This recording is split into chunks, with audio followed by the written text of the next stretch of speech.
नमस्कार। Hindi audio story में आज हम सुनेंगे प्रेमचंद की लिखी हुई कहानी कफन। 1936 में लिखी गई यह कहानी प्रेमचंद की अंतिम कहानी मानी जाती है। तो आइए शुरू करते हैं इस कहानी को। कफन।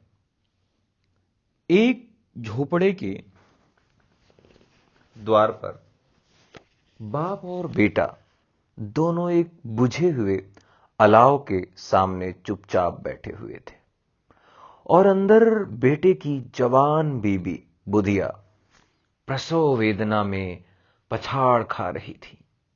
रह रह कर उसके मुंह से ऐसी दिल हिला देने वाली आवाज निकलती थी कि दोनों कलेजा थाम लेते थे। जाड़ों की रात थी। प्रकृति सन्नाटे में डूबी हुई, सारा गांव अंधकार में लय हो गया था। घीसू ने कहा, मालूम होता है बचेगी नहीं। सारा दिन दौड़ते हो गया, जा देख तो आ। माधव चिढ़कर बोला, मरना ही है तो जल्दी मर क्यों नहीं जाती? देखकर क्या करूं? तू बड़ा बेदर्द है बे। साल भर जिसके साथ सुख चैन से रहा, उसी के साथ इतनी बेवफाई। तो मुझसे तो उसका तड़पना, हाथ पांव पटकना नहीं देखा जाता। चमारों का कुनबा था और सारे गांव में बदनाम। घीसू एक दिन काम करता तो 3 दिन आराम करता। माधव इतना कामचोर था कि आधा घंटा काम करता तो घंटे भर चिलम पीता। इसलिए उन्हें कहीं मजदूरी नहीं मिलती थी। घर में मुट्ठी भर अनाज मौजूद हो तो उनके लिए काम करने की कसम थी। जब 2-4 फाके हो जाते तो घीसू पेड़ पर चढ़कर लकड़ियां तोड़ लाता और माधव बाजार से बीज लाता, और जब तक वह पैसे रहते दोनों इधर उधर मारे मारे फिरते। गांव में काम की कमी न थी। किसानों का गांव था। मेहनती आदमी के लिए 50 काम थे, मगर इन दोनों को उसी वक्त बुलाते जब 2 आदमियों से एक का काम पाकर भी संतोष कर लेने के सिवा और कोई चारा न होता। अगर दोनों साधु होते तो उन्हें संतोष और धैर्य के लिए संयम और नियम की बिल्कुल जरूरत न होती। यह तो उनके प्रकृति थी। विचित्र जीवन था इनका। घर में मिट्टी के 2-4 बर्तन के सिवा कोई संपत्ति नहीं। फटे चीथड़ों से अपनी नग्नता को ढके हुए जिए जाते थे। संसार की चिंताओं से मुक्त, कर्ज से लदे हुए, गालियां भी खाते मगर भी मार भी खाते, मगर कोई गम नहीं। दिन इतने कि वसूली की बिल्कुल आशा न रहने पर भी लोग इन्हें कुछ न कुछ कर दे देते थे। मटर आलू की फसल में दूसरों के खेतों से मटर या आलू उखाड़ लाते और भुन भान कर खा लेते, या 10-5 ऊख उखाड़ लाते और रात को चूसते। घीसू ने इसी आकाश वृत्ति से 60 साल की उम्र काट दी थी और माधव भी सपूत बेटे की तरह बाप भी के पद चिन्हों पर चल रहा था, बल्कि उसका नाम और भी उजागर कर रहा था। इस वक्त भी दोनों अलाव के सामने बैठकर आलू भून रहे थे जो कि किसी खेत से खोद लाए थे। घीसू की स्त्री का तो बहुत दिन हुए देहांत हो गया था। माधव का ब्याह पिछले साल हुआ था। जब से यह औरत आई थी उसने इस खानदान में व्यवस्था की नींव डाली थी। इन दोनों ने गैरतों का दोजख भरती रहती थी। जब वह आई यह दोनों और भी आलसी और आराम तलब हो गए थे, बल्कि कुछ अकड़ने भी लगे थे। कोई कार्य करने को बुलाता तो निर्व्याज भाव से दुगनी मजदूरी मांगते। वही औरत आज प्रसव वेदना से मर रही है और यह दोनों इसी इंतजार में थे कि वह मर जाए तो आराम से सोएं। घीसू ने आलू निकाल कर छीलते हुए कहा, जाकर देख तो क्या दशा है उसकी। चुड़ैल का फिसाद होगा और क्या। यहां तो ओझा भी 1 रुपया मांगता है। माधव को भय था कि वह कोठरी में गया तो घीसू आलूओं का बड़ा भाग साफ कर देगा। बोला, मुझे वहां जाते डर लगता है। डर किस बात का है? मैं तो यहां हूं ही। हां, तो तुम ही जाकर देखो ना। मेरी औरत जब मरी थी तो मैं 3 दिन तक उसके पास से हिला नहीं था, और फिर मुझसे लजाएगी कि नहीं जिसका कभी मुंह नहीं देखा। आज उसका उगड़ा हुआ बदन देखूं, उसे तन की सुध भी तो न होगी। मुझे देख लेगी तो खुलकर हाथ पांव भी न पटक सकेगी। मैं सोचता हूं कोई बाल बच्चा हो गया तो क्या होगा। सोठ, गुड़, तेल कुछ भी तो नहीं है घर में। सब कुछ आ जाएगा, भगवान दे दे तो। जो लोग अभी एक पैसा नहीं दे रहे हैं वे ही कल बुलाकर रुपया देंगे। मेरे 9 लड़के हुए, घर में कभी कुछ न था, मगर भगवान ने न किसी तरह बेड़ा पार ही लगाया। जिस समाज में रात दिन मेहनत करने वालों की हालत उनकी हालत से कुछ बहुत अच्छी न थी, और किसानों के मुकाबले वे लोग जो किसानों की दुर्बलताओं से लाभ उठाना जानते थे कहीं ज्यादा संपन्न थे, वहां इस तरह की मनोवृत्ति का पैदा हो जाना कोई अचरज की बात न थी। हम तो कहेंगे घीसू किसानों से कहीं ज्यादा चिरावान था, और किसानों के विचार शून्य समूह में शामिल होने के बदले बैठक बाजों की कुत्सित मंडली में जा मिला। हां, उसने यह शक्ति न थी कि बैठक बाजों के नियम और नीति का पालन करता, इसलिए जहां उसकी मंडली के और लोग गांव के सरगना और मुखिया बने थे, उस पर सारा गांव उंगली उठाता था। फिर भी यह तकनीक तो थी ही कि अगर वह फटेहाल है तो कम से कम उसे किसानों की सी जी तोड़ तो नहीं करनी पड़ेगी मेहनत, और उसकी सरलता और निरीहता से दूसरे लोग बेजा फायदा तो नहीं उठाते। दोनों आलू निकाल निकाल कर जलते जलते खाने लगे। कल से कुछ नहीं खाया था, इतना सब्र न था कि ठंडा हो जाने दे। कई बार दोनों की जबानें जल गई। छिल जाने पर आलू का बाहरी हिस्सा जबान, हलक और तालू को जला देता था, और उस अंगारे को मुंह में रखने से ज्यादा खैरियत इसी में थी कि वह अंदर पहुंच जाए। वहां उसे ठंडा करने के लिए काफी सामान थे, इसलिए दोनों जल्द जल्द निगल जाते। हालांकि इस कोशिश में उनकी आंखों से आंसू निकल आते। घीसो को उसी वक्त ठाकुर की बारात याद आई, जिसमें 20 साल पहले वह गया था। उस दावत में उसने जो तृप्ति मिली थी वह उसके जीवन में एक याद रखने लायक बात थी, और आज भी उसकी याद ताजा थी। बोला वह भोज नहीं भूलता। तब से फिर उस तरह का खाना और भरपेट नहीं मिला। लड़की वालों ने सबको भरपेट पूरियां खिलाई थी, सबको छोटे बड़े सबने पूरियां खाई, और असली घी की चटनी, रायता, 3 तरह के सूखे साग, एक रसेदार तरकारी, दही, चटनी, मिठाई। अब क्या क्या बताऊं कि उस भोज में क्या स्वाद मिला। कोई रोक टोक नहीं थी, जो चीज चाहो मांगो, जितना चाहो खाओ। लोगों ने ऐसा खाया कि किसी से पानी न पिया गया। मगर परोसने वाले हैं कि पत्तल में गर्म गर्म गोल गोल सुवासित कचौरियां डाल देते हैं। मना करते हैं कि नहीं चाहिए, पत्तल पर हाथ रोके हुए, मगर वह है कि दिए जाते हैं। और जब सबने मुंह धो लिया तो पान इलायची भी मगले, मगर मुझे पान लेने की कहां सुध थी। खड़ा हुआ न जाता था। चटपट जाकर अपने कंबल पर लेट गया, ऐसा दिल दरिया था वह ठाकुर। माधव ने पदार्थों का मन ही मन मजा लेते हुए कहा, अब हमें कोई ऐसा भोजन नहीं खिलाता। अब कोई क्या खिलाएगा, वह जमाना दूसरा था। अब तो सबको किफायत सूझती है। शादी ब्याह में मत खर्च करो, क्रियाक्रम में मत खर्च करो। पूरे पूछो गरीबों का माल बटोर बटोर कर कहां रखोगे। बटोरने में तो कोई कमी नहीं है, हाँ खर्च में किफायत सूझती है। हाँ, तुमने एक 20 पूरियां खाई होंगी, 20 से ज्यादा खाई थी। मैं 50 खा जाता, 50 से कम मैंने न खाई होंगी। अच्छा पका था, तू तो मेरी आधा भी नहीं है। आलू खाकर दोनों ने पानी पिया, और वहीं अलाव के सामने अपनी धोतियां ओढ़कर पांव पेट में डाल सो रहे, जैसे 2 बड़े अजगर गेंडुलिया मारे पड़े हों, और बुधिया अभी तक कराह रही थी।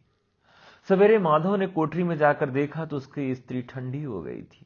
उसके मुंह पर मक्खियां भिनक रही थी, पथराई हुई आंखें ऊपर टंगी हुई थी, सारा देह धूल से लथपथ हो रही थी। उसके पेट में बच्चा मर गया था। माधव भागा हुआ घीसू के पास आया, फिर दोनों जोर जोर से हाय हाय करने और छाती पीटने लगे। पड़ोस वालों ने यह रोना धोना सुना तो दौड़ आए और पुरानी मर्यादा के अनुसार इन अभागों को समझाने लगे, मगर ज्यादा रोने पीटने का अवसर न था। कफन की और लकड़ी की फिक्र करनी थी। घर में तो पैसा इस तरह गायब था जैसे चील के घोंसले में मांस। बाप बेटे रोते गांव के जमींदार के पास गए। वह उन दोनों की सूरत से नफरत करते थे। कई बार उन्हें अपने हाथों से पीट चुके थे, चोरी करने के लिए, वादे पर काम न आने के लिए। पूछा, क्या है वे घेसुआ, रोता क्यों है? अब तो तू कहीं दिखलाई भी नहीं देता, मालूम होता है इस गांव में रहना ही नहीं चाहता। घीसू ने जमीन पर सिर रखकर आंखों में आंसू भरे हुए कहा, सरकार बड़ी विपत्ति में हूं। माधव की घरवाली रात को गुजर गई। रात भर तड़पती रही सरकार। हम दोनों उसके सिरहाने बैठे रहे। दवा दारू जो कुछ हो सका सब किया, मुदा वह हमें दगा दे गई। अब कोई एक रोटी देने वाला भी नहीं रह गया मालिक। तबाह हो गए, घर उजड़ गया। आपका गुलाम हूं, अब आपके सिवा कौन उसकी मिट्टी पार लगाएगा। हमारे हाथ में जो कुछ था हम सब तो दवा दारू में उठ गया। सरकार ही की दया होगी तो उसकी मिट्टी उठेगी, आपके सिवा किसके द्वार पर जाऊं। जमींदार साहब दयालु थे, मगर घीसू पर दया करके करना काले कंबल पर रंग चढ़ाना था। जी मैं तो आया, कह दे दूर हो यहां से। यूं तो बुलाने से भी नहीं आता, आज जब गरज पड़ी तो आकर खुशामद कर रहा है। हरामखोर कहीं का, बदमाश। लेकिन यह क्रोध, यह दंड देने का अवसर न था। जी में कुड़ते हुए 2 रुपए निकालकर फेंक दिए, मगर सांत्वना का एक शब्द भी मुंह से न निकला। उसकी तरफ ताका तक नहीं, जैसे सिर का बोझ उतारा हो। जब जमींदार साहब ने 2 रुपए दिए तो गांव के बनिए महाजनों को इनकार का साहस कैसे होता। घीसू जमींदार के नाम का ढिंढोरा भी पीटना खूब जानता था। किसी ने 2 आने दिए, किसी ने 4 आने। 1 घंटे में घीसू के पास 5 रुपए की अच्छी रकम जमा हो गई। कहीं से अनाज मिल गया, कहीं से लकड़ी। और दोपहर को घीसू और माधव ने कफन लाने के चले। इधर लोग बांस वांस काटने लगे। गांव की नर्मदल स्त्रियां आकर लाश देखती और उसकी बेकसी पर 2 बूंद आंसू गिराकर चली जाती थी। बाजार में पहुंचकर घीसू बोला, लकड़ी तो उसे जलाने भर की मिल गई है।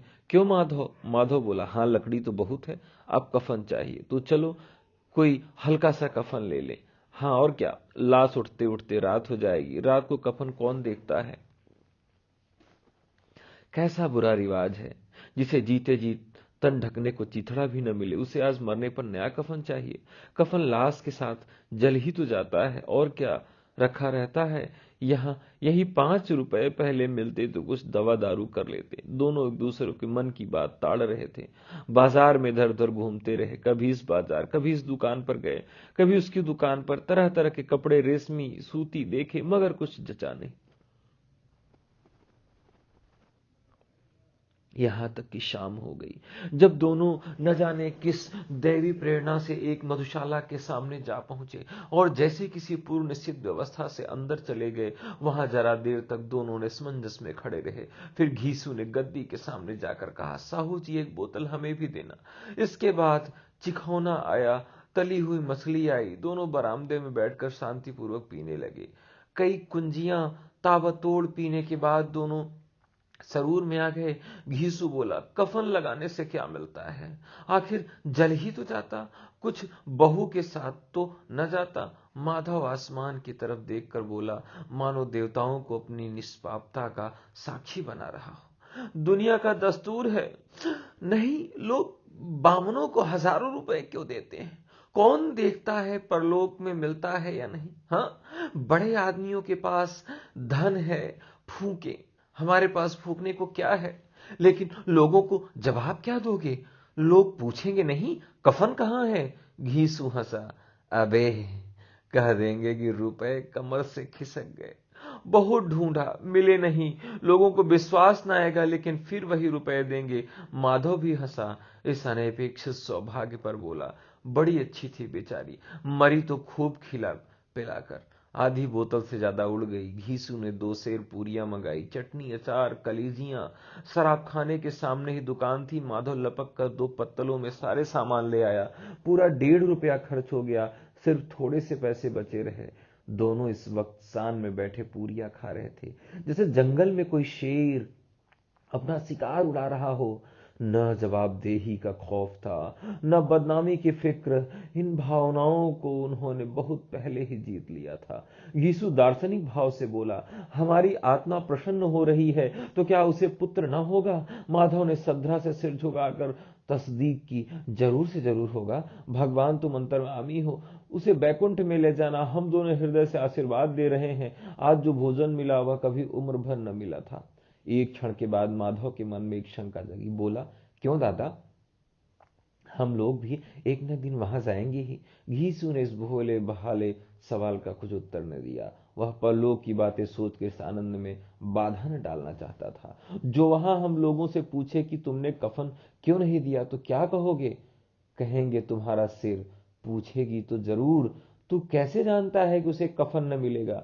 तू ऐसा गधा समझता है? 60 साल क्या दुनिया में घास खोदता रहा हूं, उसको कफन मिलेगा और बहुत अच्छा मिलेगा। माधव को विश्वास न आया। बोला, कौन देगा? रुपए तो तुमने चट कर दिए। वह तो मुझसे पूछेगी, उसकी मांग तो सिंदूर मैंने डाला था। कौन देगा? बताते क्यों नहीं? वही लोग देंगे जिन्होंने अब की दिया है। अब की रुपए हमारे हाथ न आएंगे। ज्यों ज्यों अंधेरा बढ़ता था, सितारों की तमक तेज होती थी, मधुशाला की रौनक भी बढ़ती जाती थी। कोई गाता था, कोई डींग मारता था, कोई अपने संगी के गले लिपट जाता था, कोई अपने दोस्त के मुंह में कुल्हड़ लगा देता था। वहां के वातावरण में सुरूर था, हवा में नशा। कितने तो यहां आकर एक चुल्लू में मस्त हो जाते थे। शराब से ज्यादा यहाँ की हवा पर नशा करती थी। जीवन की बाधाएं यहां खींच लाती थी और कुछ देर के लिए भूल जाते थे कि वो जीते हैं या मरते हैं, या ना जीते या ना मरते हैं। और यह दोनों बाप बेटे अब भी मजे लेकर चुस्कियां ले रहे थे। सबकी निगाहें इनकी ओर जमी हुई थी। दोनों कितने भाग्य के बली हैं। पूरी बोतल बीच में है। भरपेट माधव ने बची हुई पूरियों का पत्तल उठाकर एक भिखारी को दे दिया, जो खड़ा इनकी ओर भूखी आंखों से देख रहा था और देने के गौरव, आनंद और उल्लास का अपने जीवन में पहली बार अनुभव किया। घीसू ने कहा, ले जा, खूब खा और आशीर्वाद दे। जिसकी कमाई है वह तो मर गई, मगर तेरा आशीर्वाद उसे जरूर पहुंचेगा। रोए रोए से आशीर्वाद दो, बड़ी गाढ़ी कमाई के पैसे हैं। माधव ने फिर आसमान की तरफ देखकर कहा, वह बैकुंठ में जाएगी दादा, बैकुंठ की रानी बनेगी। घीसू खड़ा हो गया और जैसे उल्लास की लहरों में तैरता हुआ बोला, हाँ बेटा, बैकुंठ में जाएगी। किसी को सताया नहीं, किसी को दबाया नहीं, मरते मरते हमारी जिंदगी की सबसे बड़ी लालसा पूरी कर गई। वह न बैकुंठ जाएगी तो क्या ये मोटे मोटे लोग जाएंगे, जो गरीबों को दोनों हाथों से लूटते हैं और अपने पाप को धोने के लिए गंगा में नहाते हैं और मंदिरों में जल चढ़ाते हैं? श्रद्धालुता का यह रंग तुरंग ही बदल गया। अस्थिरता नशे की खासियत है। दुख और निराशा का दौर हुआ। माधव बोला, मगर दादा, बेचारी ने जिंदगी में बड़ा दुख भोगा, कितना दुख झेल कर मरी। वहां आंखों पर हाथ रखकर रोने लगा, चीख मार मार कर। घीसू ने समझाया, क्यों रोता है बेटा, खुश हो, वह माया जाल से मुक्त हो गई, जंजाल से छूट गई। बड़ी भाग्यवान थी जो इतनी जल्द माया मोह के बंधन तोड़ दिए। और दोनों खड़े होकर गाने लगे, ठगिनी क्यों नैना झमकावे, ठगिनी, ठगिनी क्यों नैना झमकावे, ठगिनी हो। पियक्कड़ों की आंखें इनकी ओर लगी हुई थीं। यह दोनों अपने दिल में मस्त गाए जाते थे। फिर दोनों नाचने लगे, उछलने भी, कूदे भी, गिरे भी, मटके भी, भाव भी बनाए, अभिनय भी किए और आखिरी नशे में मदमस्त होकर वहीं गिर पड़े। तो साथियों, ये थी प्रेमचंद की अंतिम कहानी कफन। कहानी का वाचन पाठ आपको कैसा लगा, कमेंट करके आप जरूर जवाब दीजिएगा। इस तरह की और कौन सी कहानी आप सुनना चाहते हैं, यह भी हमें इस कमेंट में जरूर बताइएगा। तो आज का वीडियो यहीं तक, फिर आपसे मुलाकात होगी एक नए एपिसोड में। तब तक के लिए नमस्कार, जय हिंद।